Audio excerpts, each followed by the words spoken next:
কোনো রাজনীতিবিদের মৃত্যু দুঃখজনক ঘটনা, কিন্তু তার মৃত্যুর ফলে যদি কোনো একটি আসনে পদ শূন্য হয়, তাহলে সেখানে অনেকেই আসেন সেই শূন্য পদটিকে পূরণ করার জন্যে।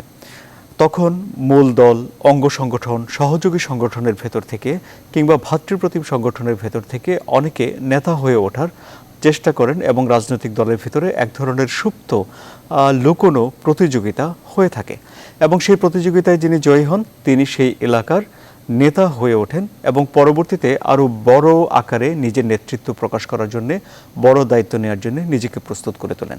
রাজনীতির এটাই নিয়ম আমরা দেখে এসেছি। কিন্তু এখন অঙ্গ সংগঠন, সহযোগী সংগঠন কিংবা ভাতৃপ্রতিম সংগঠনের চেয়েও কোনো কোনো ক্ষেত্রে কোনো ব্যবসায়ী সংগঠন রাজনীতিতে আমরা দেখছি বেশ বড় হয়ে উঠছে। কারণ তাদের যারা নেতা ছিলেন তারা এসে রাজনৈতিক নেতাদেরকে টেক্কা দিয়ে নিজেরা নির্বাচনের টিকিট নিয়ে নিচ্ছেন, দলের কেন্দ্রীয় পদেও চলে যাচ্ছেন এবং রাজনীতিতে ব্যবসায়ী সংগঠনের প্রভাব ধীরে ধীরে বেশ স্পষ্ট হয়ে উঠছে। জনতন্ত্র গণতন্ত্রে আজ আমাদের আলোচনার বিষয় ক্ষমতার রাজনীতিতে ব্যবসায়ীদের প্রভাব। আমি আনোয়ার সাদি আপনাদের স্বাগত জানাচ্ছি। আমার আমন্ত্রিত অতিথি চারজন। আমার সঙ্গে রয়েছেন সুপ্রিম কোর্টের অবসরপ্রাপ্ত বিচারপতি জনাব শামসুদ্দিন চৌধুরী মানিক। আমার সঙ্গে রয়েছেন লেখক ও গবেষক জনাব সৈয়দ আবুল মকসুদ। আমার সঙ্গে রয়েছেন বাংলাদেশ সংবাদ সংস্থা বাসসের চেয়ারম্যান এবং ঢাকা বিশ্ববিদ্যালয়ের সাবেক উপাচার্য শিক্ষাবিদ আরিফিন সিদ্দিক এবং প্রধানমন্ত্রী কার্যালয়ের প্রধানমন্ত্রীর সাবেক মুখ্য সচিব জনাব মোহাম্মদ আব্দুল করিম। আপনাদের চারজনকে স্বাগত জানাচ্ছি। আলোচনা শুরু করতে চাই আমি বিচারপতি শামসুদ্দিন চৌধুরী মানিক আপনাকে দিয়ে। তাহলে আমরা দেখছি যে রাজনৈতিক দলের সংগঠনের চেয়ে ব্যবসায়ী সংগঠন এখন রাজনীতিতে ভালো করছে, কি বলবেন? ভালো করছে কিনা সেটা আমি বলবো না, কিন্তু তাদের প্রাধান্য তো দেখতে পাচ্ছি। এখন এমন একটি সময় ছিল, আমরা যদি ব্রিটিশ যুগে দেখি এবং পরবর্তীতে পাকিস্তান যুগে দেখি, যখন রাজনীতিতে প্রভাব ছিল পেশাজীবীদের, মূলত আপনার আইনজীবীদের, অন্যান্য পেশার সাংবাদিক, অধ্যাপক, ডাক্তার, অনেক ডাক্তারও ছিলেন, যেমন ডক্টর বিধানচন্দ্র রায়ের মতো ব্যক্তিত্ব ছিলেন। তো সেই যুগটা কিন্তু এখন আর আমরা দেখছি সেই সময়টা পার হয়ে গেছে।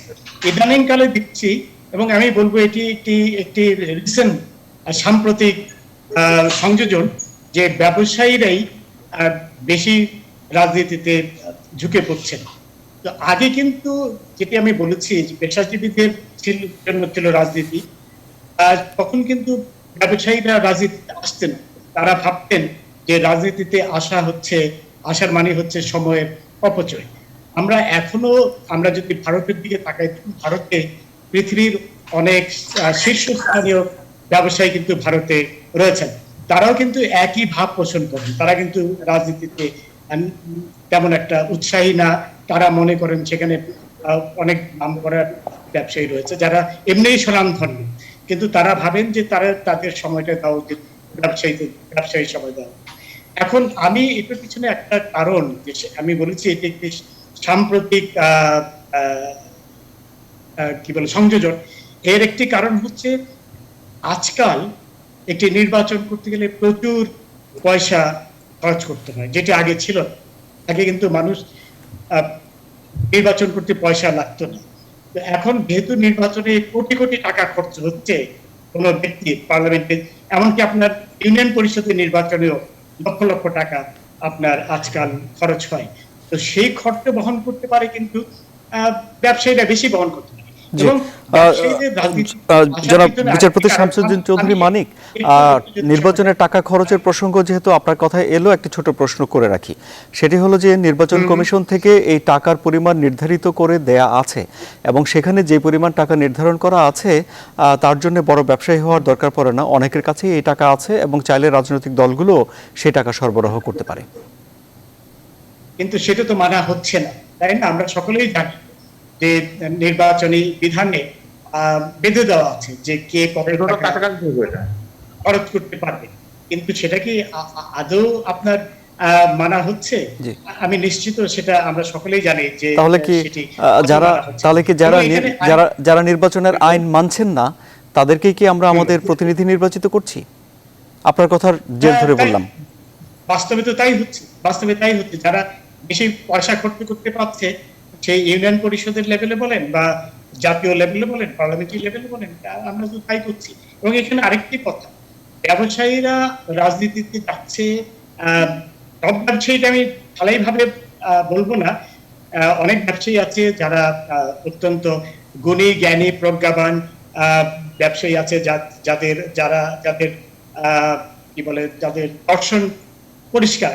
কিন্তু অনেক ব্যবসায়ী আছেন যারা আপনার রাজনীতিতে যাচ্ছেন, বিশেষ করে পার্লামেন্টে যাচ্ছেন এই জন্য যে তাদের ব্যবসায়ের উন্নতির জন্য। আমরা সম্প্রতিকালে যদি হিসাব করি তাহলে দেখবেন যে একটি বিরাট ব্যবসায়ী শ্রেণী গড়ে উঠেছে কিন্তু প্রাইভেট হাসপাতালের মালিকরা, এবং এদের অনেকেই কিন্তু আজ পার্লামেন্টের সদস্য, যার কারণে প্রাইভেট হাসপাতালগুলো যা ইচ্ছা তা করে যাচ্ছে, আপনার আইন ভঙ্গ করে লাইসেন্সবিহীন হাসপাতাল চালিয়ে যাচ্ছে এবং গলা কাটা ফি আদায় করছে, কিন্তু তাদের কিছু করা যাচ্ছে না। এই জন্য যে তাদের অনেকেই রাজনীতিতে অনেক প্রভাবশালী এবং তাদের অনেকেই কিন্তু পার্লামেন্টের সদস্য।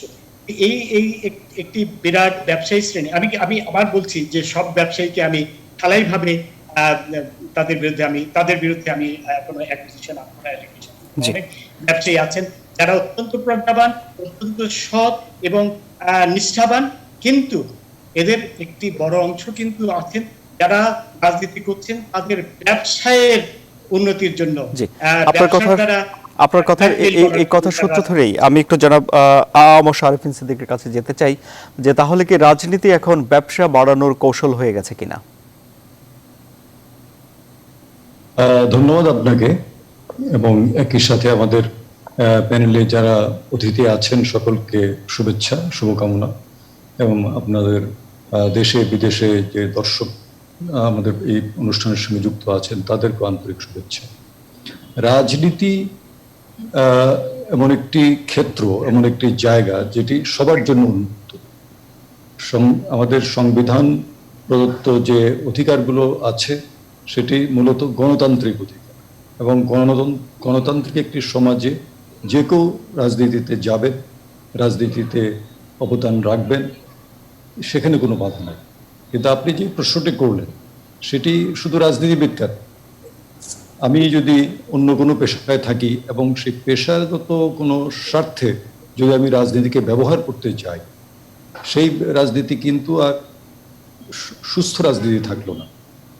এটা হয়ে যাবে আমার স্বার্থে আমি রাজনীতি করছি, আমি আমার নিজের ব্যক্তিগত স্বার্থে অথবা আমার গোষ্ঠীর স্বার্থে অথবা আমার অন্য কোনো সংকীর্ণ স্বার্থে আমি রাজনীতির একটা ভান করি এবং আদর্শের কথা বলি, কিন্তু মূলত আমার লক্ষ্য যদি থাকে যে আমি রাজনীতি থেকে কিছু সুযোগ সুবিধা নেব ব্যক্তিগতভাবে, পারিবারিকভাবে বা পেশাগতভাবে, সেটি ঠিক হবে না। আপনি যে প্রশ্নটি করলেন সেটি শুধু রাজনীতিবিদদের জন্য নয়, আমাদের সবার জন্য সেটি প্রযোজ্য হবে। তবে এখন দেখা দরকার আছে যে যিনি যে পেশা থেকে আসুক, তিনি চিকিৎসক হতে পারেন, প্রকৌশলী হতে পারেন, সাংবাদিক হতে পারেন, আইনজীবী হতে পারেন, শিক্ষক হতে পারেন, ব্যবসায়ী হতে পারেন, কিন্তু তার রাজনীতিতে কি অবদান আছে, রাজনীতির সাথে তিনি কতদিন সংযুক্ত আছেন, রাজনীতি দিন সংযুক্ত, তিনি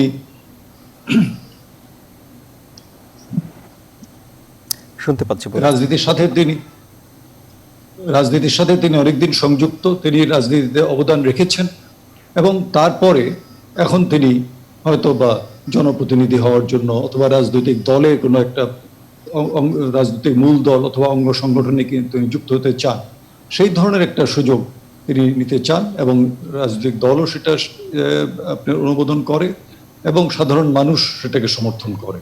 গণতন্ত্র যে সবসময় শুধু নির্বাচনের মাধ্যমে গণতন্ত্র তা তো নয়, একটি দলের অভ্যন্তরে বহু ধরনের রাজনৈতিক পদ পদবি আছে যেখানে আমাদের রাজনৈতিক ধী সম্পন্ন মানুষজন দরকার আছে, এবং সেটি বিভিন্ন পর্যায়ে, সমাজের বিভিন্ন পর্যায় থেকে আসতে পারে। সর্বস্তরের জনগণের প্রতিনিধিত্ব থাকলে সেটি ভালো। তো সেখানেও জনগণের জনমত, জনগণের আশা আকাঙ্ক্ষার প্রতিফলন কতটুকু থাকবে তার কার্যক্রমে, সেটাই হচ্ছে ব্যারোমিটার। আমার মনে হয় রাজনৈতিক দলের, প্রতিটি রাজনৈতিক দলের কথাই আমি বলি, রাজনৈতিক দলের শীর্ষ নেতৃত্বে যারা আছেন তারা এই বিষয়গুলো দেখবেন, যাতে কোনো একটি পেশার যেমন প্রাধান্য আমরা দেখতে চাই না, আবার ঠিক একইভাবে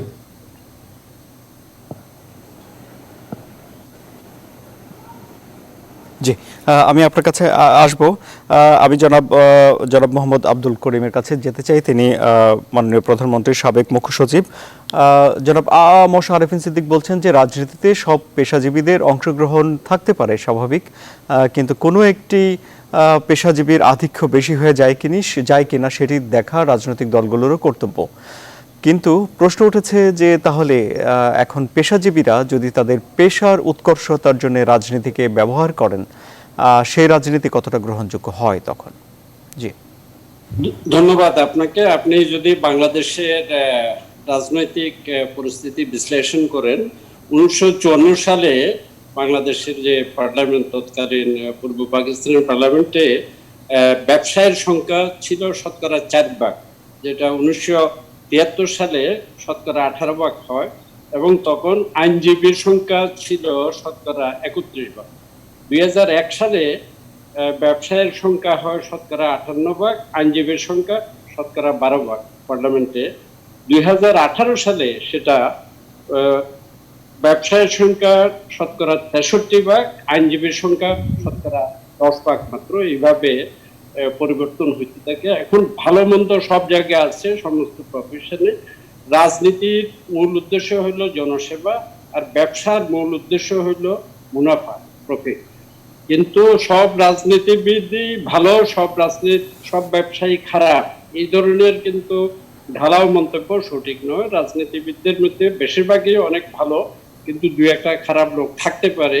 ব্যবসায়ীদের মধ্যে অনেক স্বনামধন্য ব্যবসায়ী যারা জনকল্যাণে কাজ করেন, এই ধরনের আছে। সেটা আমাদের দেশও আছে, পার্শ্ববর্তী দেশও আছে। আপনি জানেন যে ভারতে টাটা, বিড়লা, বিল গেটস এবং ওয়ারেন বাফেটের মতো বহু ব্যবসায়ী তারা জনহিতকর কাজে অংশগ্রহণ করে থাকে। এখন ব্যবসা কিন্তু খারাপ নয়।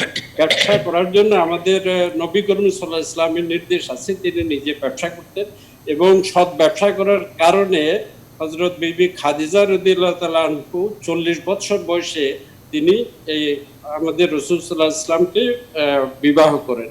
এখন সৎ ব্যবসায়ী যারা, তাদের মেধা এবং প্রতিভার স্বীকৃতি দেওয়া উচিত। আমাদের দেশে অনেকে যারা সৎ ব্যবসায়ী, আমি বাণিজ্য সচিব থাকা অবস্থায়, এনবিআর চেয়ারম্যান থাকা অবস্থায় এবং মুখ্য সচিব থাকা অবস্থায় দেখেছি অনেক ভালো ব্যবসায়ী আছেন, কিন্তু যারা ব্যবসার প্রসারের জন্য রাজনীতি করেন, এই বিষয়টা গ্রহণযোগ্য নয়। কিন্তু যারা সৎ উপায়ে ব্যবসা করার জন্য, কর্মসংস্থান সৃষ্টির জন্য, জাতীয় প্রবৃদ্ধিতে অবদান রাখার জন্য যারা ব্যবসা করেন, যারা শিক্ষা খাতে, যারা স্বাস্থ্য খাতে অবদান রাখেন, তাদেরকে রাজনীতিতে আসাতে তাদের কোনো অসুবিধা নেই, বরঞ্চ রাজনীতির গুণগত মান বৃদ্ধি পাবে। কিন্তু ব্যবসা সম্প্রসারণের জন্য অনেকেই যেটা বলে থাকেন, আমার ডেইলি স্টারের 14 অক্টোবর 2015 তারিখের একটি সংখ্যা, মহামান্য রাষ্ট্রপতি বলেছিলেন যে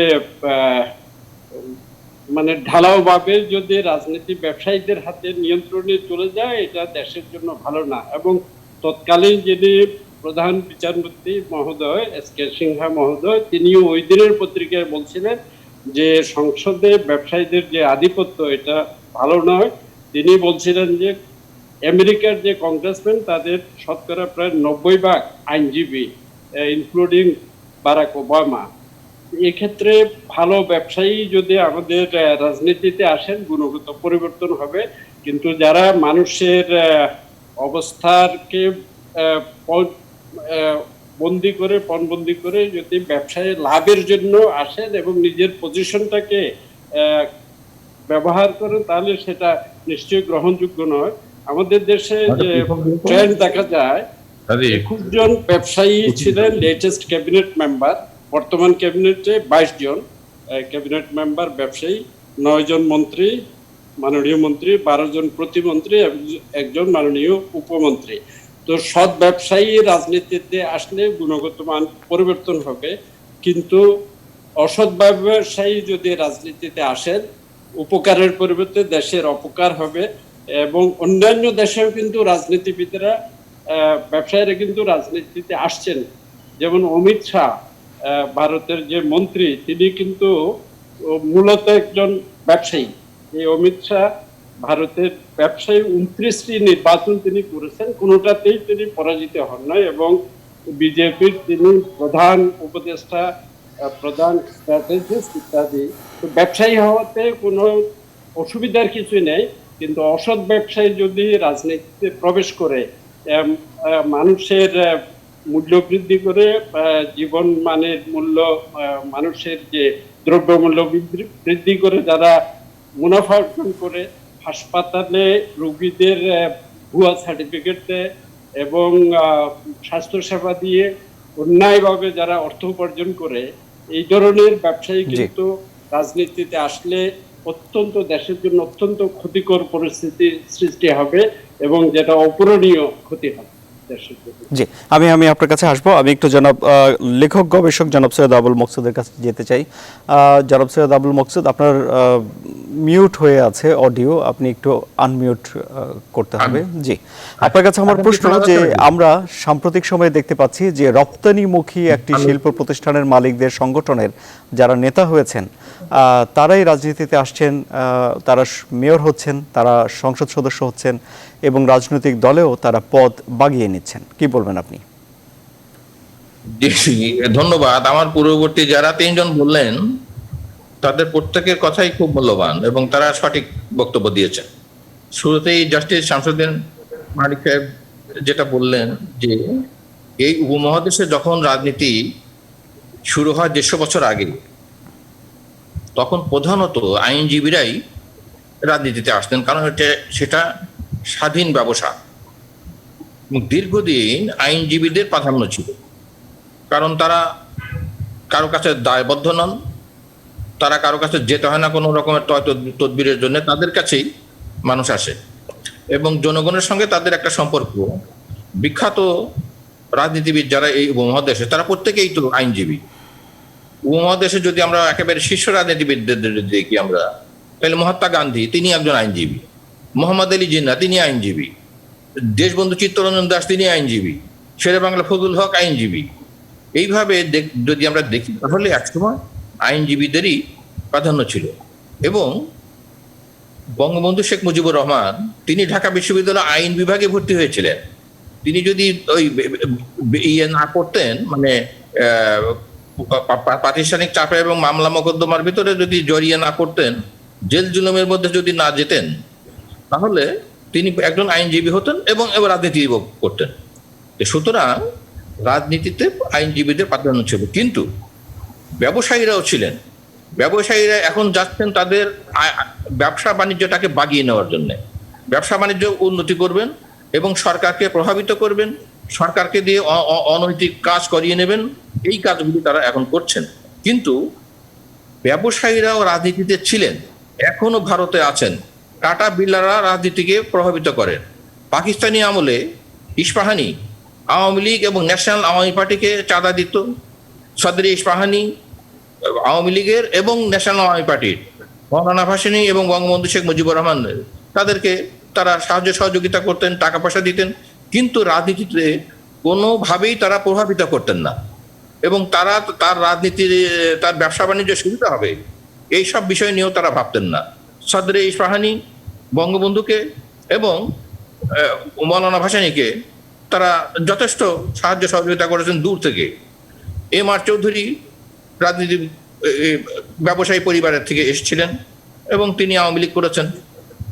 ব্যবসায়ী পরিবারের কোনো সদস্য তিনি যদি জনসেবা করেন, তিনি যদি রাজনীতিকে যদি তিনি পেশা হিসেবে, তার নেশা হিসেবে, তার প্রফেশন হোক ভকেশন হোক, তিনি যদি গ্রহণ করেন, তাহলে মন্দ কি?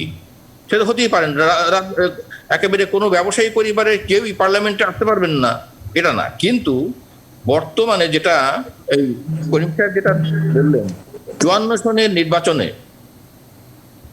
কয়জন ছিলেন? ওই যে 10% ছিলেন না, এবং সেই ব্যবসায়ীরা ছিলেন অত্যন্ত ছোটখাটো ব্যবসায়ী, খুব বড় ব্যবসায়ী কেউ ছিলেন না। 70-এর যে ঐতিহাসিক নির্বাচন, সেই নির্বাচনে কয়জন ছিলেন ব্যবসায়ী? তারাও ছিলেন বড় বড় ব্যবসায়ী, 2-3 জন ছিলেন। তাছাড়া সবাই ছিলেন হয় ছোটখাটো ব্যবসা করতেন তারা। সেইরই রাজনীতিবিদরা মুক্তিযুদ্ধ পরিচালনা করেছেন। তারা অত্যন্ত নিষ্ঠার সঙ্গে জনগণের পাশে থেকে জনসেবাকেই তারা প্রাধান্য দিয়েছেন। আমরা বঙ্গবন্ধুর সঙ্গে কাজ করতে গিয়ে দেখেছি যে এখন রাজনীতি বলতে যেমন প্রত্যেক দিন এই আপনার সাংবাদিকদের কাছে বিবৃতি দিয়ে এই সরকারের সমালোচনা অথবা সরকার বিরোধী দলের সমালোচনা এইগুলি করছেন, কিন্তু অথবা মানববন্ধন করছে প্রেস ক্লাবের সামনে। সাধারণ এখনকার যারা ধরেন অল্প বয়স্ক ছেলে মেয়ে, 15-20 বছরের ছেলে মেয়ে, তারা মনে করছে যে প্রেস ক্লাবের সামনে মানববন্ধন করা, পত্রিকায় স্টেটমেন্ট দেওয়া, এটাই বোধহয় রাজনীতি, কিন্তু এটা রাজনীতি নয়। আমরা দেখেছি আওয়ামী লীগের নেতারা, আমি 74-এর নির্বাচনের সময় আওয়ামী লীগের মন্ত্রীদের সঙ্গে নেতাদের সঙ্গে আমি দেশের বিভিন্ন জায়গায় আমি গেছি, কিন্তু এখন এবার যে বন্যাটা হয়ে গেল, এই বন্যায় যে সমস্ত জনপ্রতিনিধি আমাদের সংসদে রয়েছেন, জেলায় রয়েছেন বা অন্যান্য জায়গায় যারা জনপ্রতিনিধি, তাদেরকে আপনি কয়জনকে দেখেছেন যে বন্যা উপদ্রুত এলাকায় সাধারণ মানুষের পাশে রয়েছে?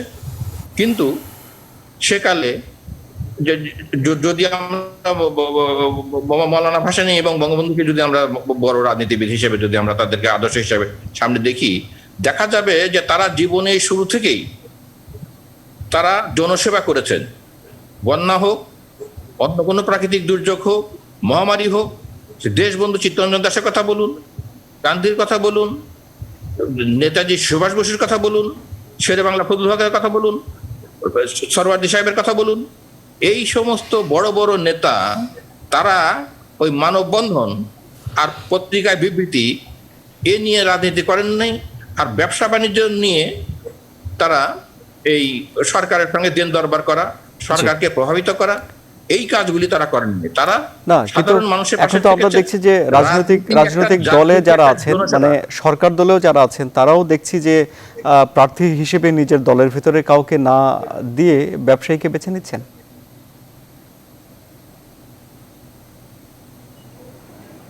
নয়, সরকারি দল হোক আর বিরোধী দল হোক, সকলেই এখন ওই লক্ষ্য তো একটাই, যে ক্ষমতায় যাব। জনসেবা করা এক কথা, আর ক্ষমতায় গিয়ে সরকারকে প্রভাবিত করা, সরকারকে দিয়ে নিজেদের স্বার্থে কাজ করিয়ে নেওয়া, এ তো একটা রকমের জিনিস। তা কাজেই এখন এই যে যেটা বলা হচ্ছে ব্যবসায়ীদের মধ্যে, অবশ্যই বড় বড় ব্যবসায়ী, আমি তো বললাম আমি যে ভারতে তো আপনার টাটা বিড়লা এরা তো রাজনীতিকে প্রভাবিত করেন, আপনার আমেরিকাতে করছেন, আমাদের দেশেও তো আমরা পাকিস্তান আমলে দেখেছি যে ওই যে আদমজি ইস্পাহানি, তারা আড়ালে থেকে তারা এই কাজগুলি করতেন। কিন্তু এখন এই যে পদ নেওয়া, এমপি হওয়া, এই কোন রকমের ইস্পাহানি পরিবারের কেউ তারা তো কেন এমপি হতে চান নাই। জি, সদর ইস্পাহানি একজন প্রগতিশীল রাজনীতির পক্ষে ছিলেন, কিন্তু একটা বিরতি নেই, বিরতির সময় হলো, একটা বিরতি নেই। ব্যবসায়ীরা রাজনীতিকে প্রভাবিত করেন, কিন্তু সরাসরি যখন ব্যবসায়ীরা রাজনীতিতে ঢুকে যান, রাজনীতির ভেতরে চলে আসেন, তখন সেটা কি ধরনের প্রভাব, নাকি সেটা সত্যি সত্যি জনসেবা? আমরা বিরতি থেকে ফিরে এসে এ নিয়ে আলোচনা করব, আমাদের সঙ্গে থাকুন।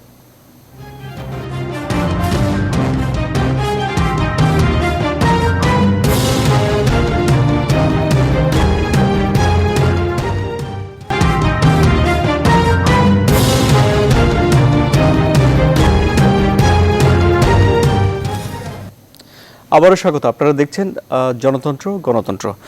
জনাব বিচারপতি শামসুদ্দিন চৌধুরী মানিক, ব্যবসায়ীরা রাজনীতিকে প্রভাবিত করেন, তাহলে ব্যবসায়ীরা যখন সরাসরি রাজনীতির ভেতরে ঢুকে যান, তখন কি প্রভাব একটু বেশি করা যায়? পার্টিকুলারলি যখন তারা সংসদ সদস্য হন, তখন তো প্রভাবটা বেশি। মন্ত্রী সাহেব অত্যন্ত মূল্যবান কতগুলো কথা বলেছেন, যে দেখুন এমনকি মহাত্মা গান্ধীও কিন্তু বিড়ালার স্নেহধন্য ছিল, বিড়ালার আশ্রয় ছিলেন, কিন্তু এমনকি বিড়ালার আর্থিক সাহায্য কিন্তু পেয়েছেন।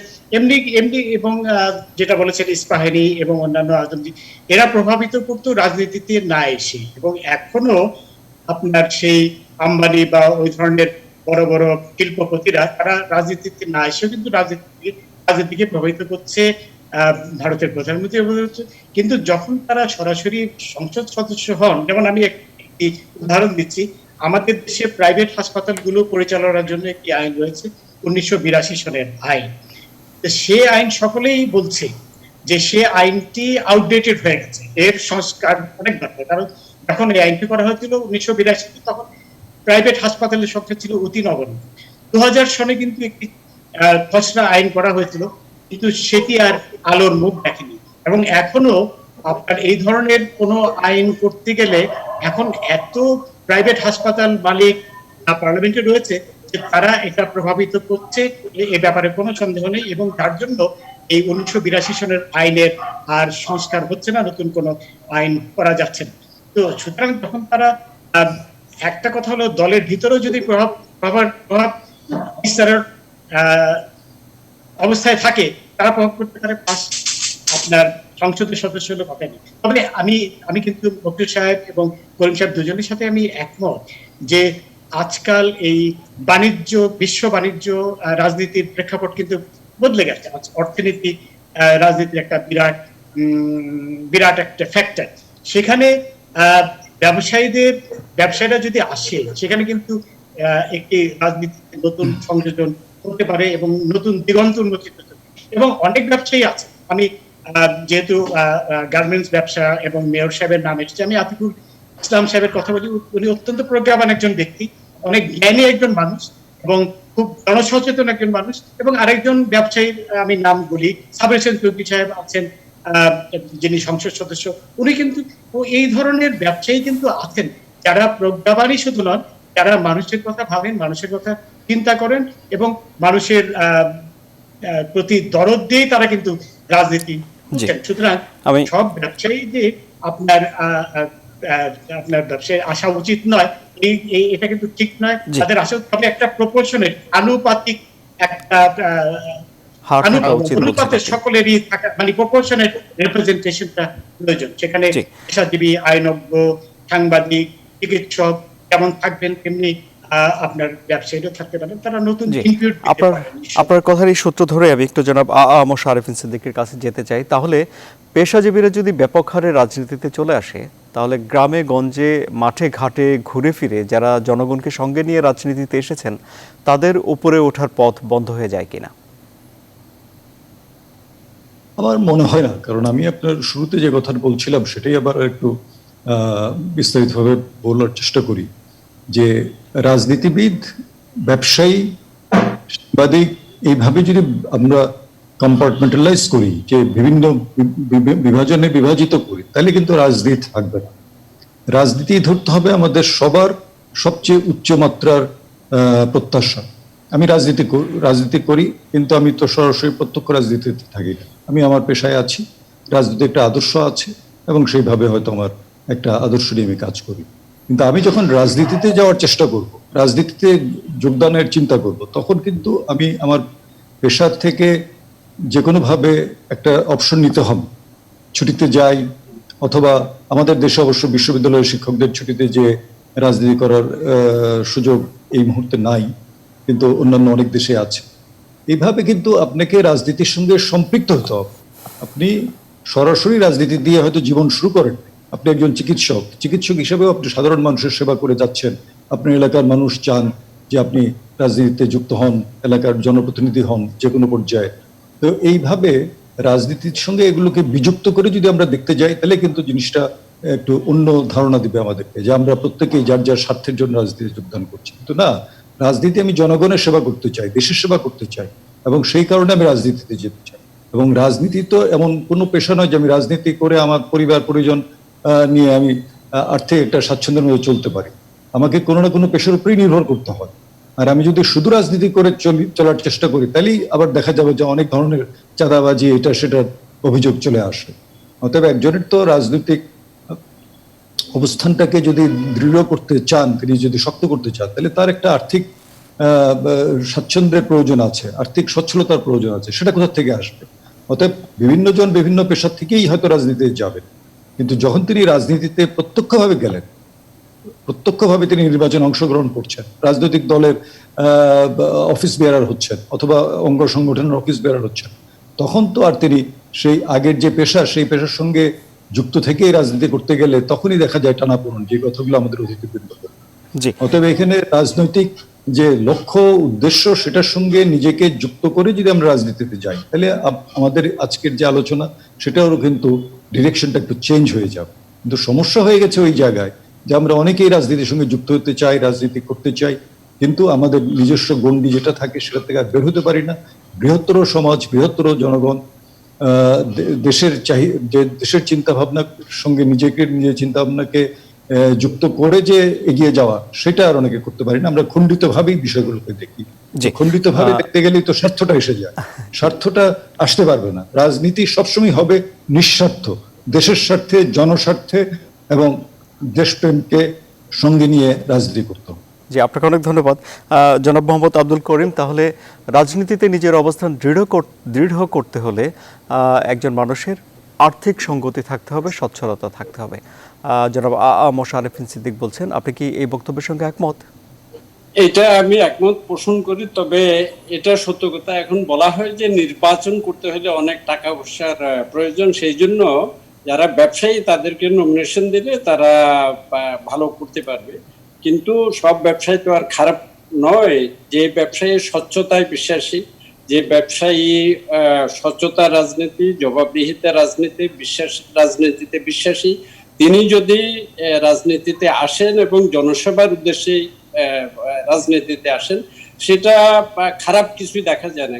অনেক ক্ষেত্রে দেখা যায় যে নির্বাচন এখন অনেকটা কস্টলি বিষয় হয়ে গেছে, অনেক টাকা পয়সা খরচের প্রয়োজন হয়। পাকিস্তান আমলেও কিছু সংখ্যক, সীমিত সংখ্যক ব্যবসায়ী সরাসরি রাজনীতিতে ছিলেন, যেমন একে খান সাহেব, কিন্তু ওনারা জনকল্যাণে ব্যবসা করতেন। এবং আমার জানা মতে একে খান সাহেব মৃত্যুর আগে লিখে দিয়ে গেছেন, আমার সমস্ত প্রফিটের এত % শিক্ষা, স্বাস্থ্য, কর্পোরেট সোশ্যাল রেসপন্সিবিলিটিতে ব্যয় করা হবে। এইভাবে রাজনীতিবিদগণ যদি স্বচ্ছতা, জবাবদিহিতা নিশ্চিত করতে পারেন, তাহলে তাদের রাজনীতিতে আসার কোনো অসুবিধা আমি দেখি না। আমাদের দেশের যে অর্থনৈতিক প্রবৃদ্ধি অর্জনে আমরা যে জাতীয় প্রবৃদ্ধি অর্জন করেছি, এখানে ব্যবসায়ীদের অনেক ভূমিকা আছে, কর্মসংস্থানে তাদের ভূমিকা আছে, কিন্তু আমাদের যে বিপুল পরিমাণ যে অর্থনৈতিক প্রবৃদ্ধি, উন্নতি সাধিত হয়েছে, আমাদের জাতীয় আয় বৃদ্ধি পেয়েছে, জিডিপি গ্রোথ অনেক বেড়েছে, কিন্তু তার সাথে বৈষম্যও বেড়েছে। আমাদের যে ধনী গরিবের যে বৈষম্য, আয় বৈষম্য, সেটাও বেড়ে গেছে গত কয়েক বছরে। তার মানে হলো আমাদের যে অর্থনৈতিক যে সমৃদ্ধি এবং প্রবৃদ্ধি, এটার সাথে আমাদের ইকুইটি আসে নাই, আমাদের সাম্য আসে নাই, আয় বৈষম্য বেড়েছে। তো যেই ব্যবসায়ী বৈষম্যতে বিশ্বাস করে না, জনগণের সমৃদ্ধির জন্য রাজনীতি করে, তাকে রাজনীতিতে আসতে কোনো অসুবিধা আমরা দেখি না।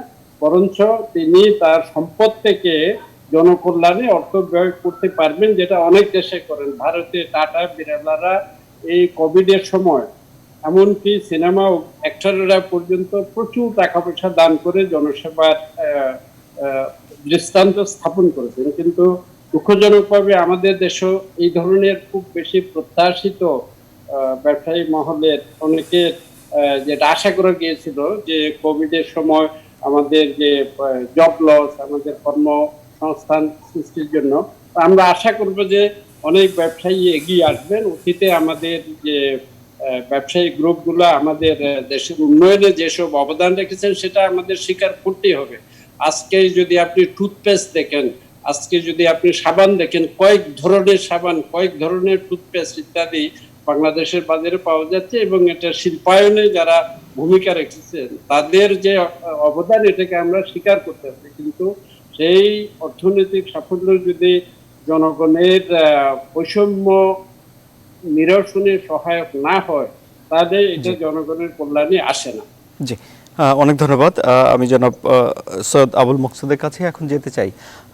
তাহলে উদ্দেশ্য যদি ভালো থাকে, তাহলে ব্যবসায়ীরা এসে রাজনীতি করবেন, ঠিক আছে, কিন্তু রাজনীতিতে ব্যবসায়ীদেরই প্রাধান্য থাকবে, এবং অন্যান্য যারা সংগঠনগুলো করে এসেছে, সহযোগী সংগঠন যারা আশা করে আছে যে তারা এবারে নির্বাচনের টিকিট পাবে, পদ পাবে, তারা যখন বিমুখ হয়, দলের তাতে ক্ষতি হয় না?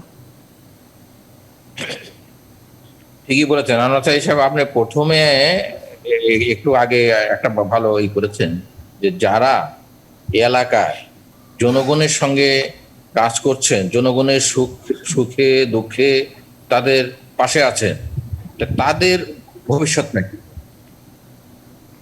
যারা ব্যবসায়ী, শিল্প ব্যবসায়ী, তারা তো দেশের সম্পদ, তারা দেশের অর্থনীতিতে অবদান রাখছে, তো তাদেরকে তো কোনো ছোট করা হচ্ছে না। তারা তাদের জায়গায় থাকুন। যিনি যে পেশায় আছেন তিনি সেই পেশায় থেকেই তিনি তার দায়িত্ব পালন করতে পারেন, এবং সেই পেশা থেকে রাজনীতি যেহেতু একটা মুক্ত জায়গা, সেখানে আসতে পারেন। ভারতে হুমায়ুন কবির শিক্ষাবিদ ছিলেন, এই আরিফিন সিদ্দিকী সাহেব এখানে আছেন। তিনি, হুমায়ুন কবির সাহেব অত্যন্ত মেধাবী একজন শিক্ষক ছিলেন কলকাতা বিশ্ববিদ্যালয়ে। তো তিনি রাজনীতিতে চলে গেছেন, তাকেও তো তাকে দোষ দিচ্ছে না। আবার সর্বপল্লী রাধাকৃষ্ণন, তিনি অতি বড় দার্শনিক, অতি বড় শিক্ষাবিদ, অতি বড় পণ্ডিত, তিনি ভারতের রাষ্ট্রপতি হয়েছেন। এই নিয়ে তো কেউ প্রশ্ন তুলছে না। কিন্তু এখন আমরা যখন দেখতে পাই যে বিশেষ করে টাকার প্রাধান্য, যারা একটা উপজেলা বা দুটি উপজেলা বা তার জেলায় জনগণের সঙ্গে কাজ করছেন দীর্ঘদিন থেকে, এই আওয়ামী লীগের মধ্যে, আওয়ামী লীগ সবচেয়ে পুরনো দল, এখন এই আওয়ামী লীগেই সবচেয়ে নিবেদিত লোক রয়েছে, সেই লোকগুলি তারা এখন জেলা পরিষদেও আসতে পারছেন না। তাদের যে এই যে তারা জনগণের সঙ্গে কাজ করছেন এতদিন থেকে, আপনি যে কথাটা বললেন যে এই যে জেলা পর্যায়ের নেতা যারা, তারাই তো সেই জেলায় নেতৃত্ব দেবেন। তো সেখানে যদি ঢাকা ফেডারেল চেম্বার অফ কমার্সের সভাপতি, তিনি সেখানে গিয়ে তিনি তো চিনবেন না লোকে, তা জানেন না তিনি। আর একটা হলো রাজনীতি এমন একটা পেশা, আমরা যে মহান রাজনীতিবিদদের দেখেছি যাদেরকে, তারা আপদে বিপদে রাত নাই দিন নাই তারা জনগণের পাশে থাকেন। কিন্তু একজন ব্যবসায়ী, তার তো অনেক রকমের কাজ আছে, এই সমস্ত অফিস টফিস ফেলে দিয়ে তিনি যখন একটা জায়গায় আগুন লাগবে, শেষ এরই মধ্যে দিয়ে শেষ করতে হচ্ছে। জনতন্ত্র গণতন্ত্র আজকের মতো।